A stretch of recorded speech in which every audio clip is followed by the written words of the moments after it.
cheaper paper, and I'm going to show you the best use for the cheaper paper. This is a round brush. This is for your reference only. You will be doing this in class, so don't worry about it. If you happen to land on this video before you actually get this lesson, this is so that you can look back on it to help you if you need it.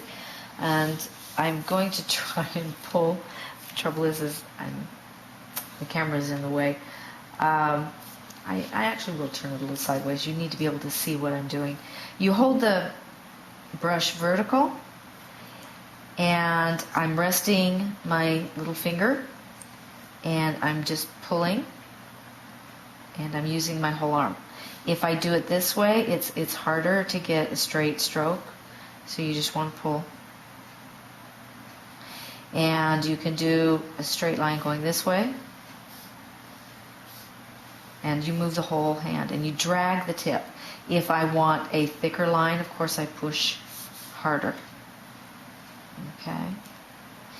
Now the next one, when you load your brush, you roll it through the paint like this. If you look at my thumb, you roll it through the paint as you load it. I'm not sure if the camera can see here.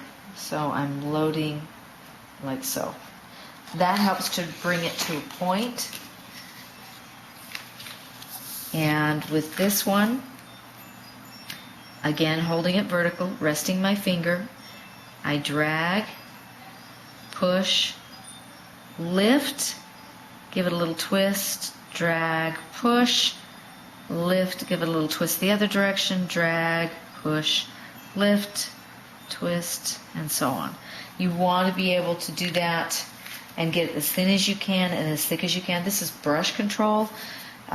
One of the ways that you have nice, clean, rich colors with watercolor is to put your paint down and leave it. So you need to be able to just put a stroke down and leave it. If you rub,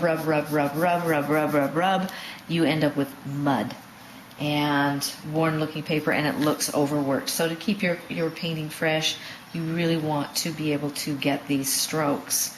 You can practice again, push down, lift, push down, lift and twist, push down, lift and twist, and so on. Again, this was a round brush, and this is a number 12, Low Cornell 7020. Let's see. You want to be able to drag your brush like so.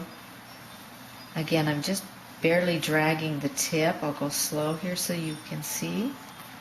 If I push too hard, I end up doing that, which is a nice technique too, but that's not the exercise.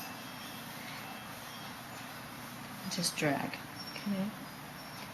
Another harder one would be to lay the brush down sideways and push, and then drag the tip. I'll show you that again. Or you can go this direction and drag the tip. You can curl it around more and more. Okay. Get a little more water here and a little more pigment. It doesn't matter what color you use, just get some good rich pigment so that you get used to using the brush and getting the color on. If it's too light, it's not as fun. A stroke like this, you can fill in an area like so, and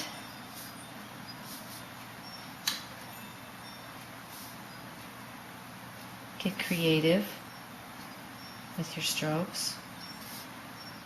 We're going to do some strokes with a flat brush now. Again, oops, you can create a straight edge. It's a little hard. You just pull straight. It might be easier to hold it this way and drag it to the side. Okay. You can, of course, do this. You need to have a nice loaded brush. you can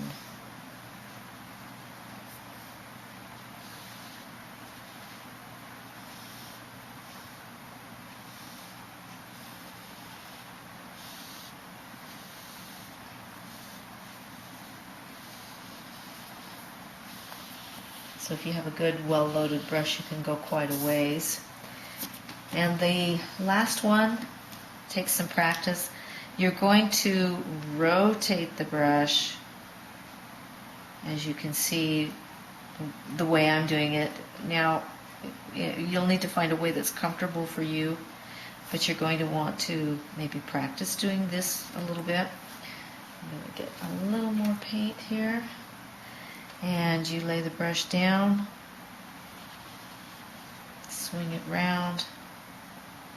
You can go back, so on. I don't have enough paint.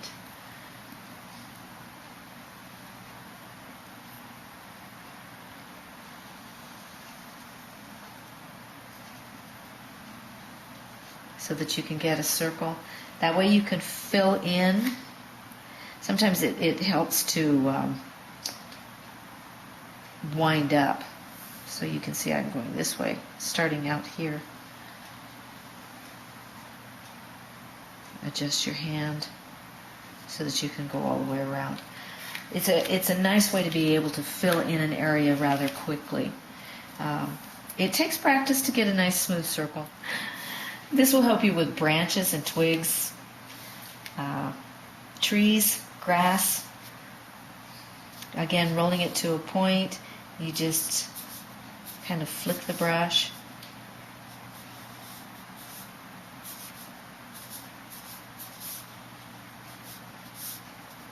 Like so, flicking motion. For a tree, it starts out thicker and it gets narrower as it goes up when you do a tree.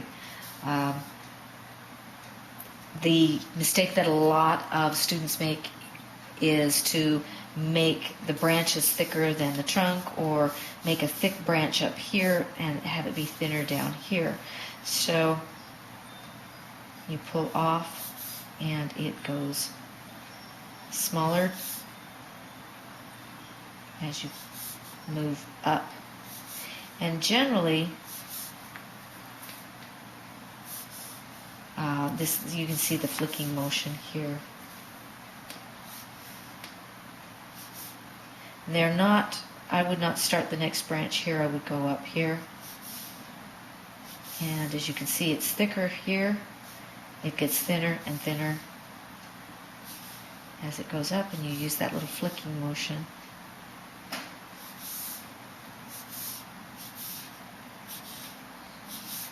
to get the tree look. Okay?